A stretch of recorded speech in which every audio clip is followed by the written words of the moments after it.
from today. Wakamiliki vya kwao na kwa ajili ya watoto wao na wajukuu zao. They possess for themselves, for children and descendants.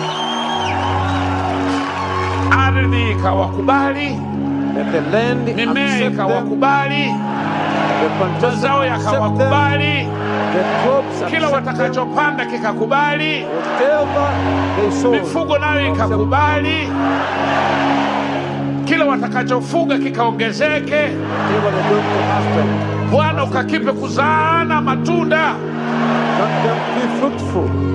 na tena wape kujenga nyumba za kupendeza, Let them build a good house, nyumba nzuri wakakaa ndani yake. beautiful house and stay in. Ukawape kujenga na za kuwasaidia wasio na nyumba, Grant them build estates. waweze kuwa na nyumba za kupangisha, Grant them 12 estates. nyumba za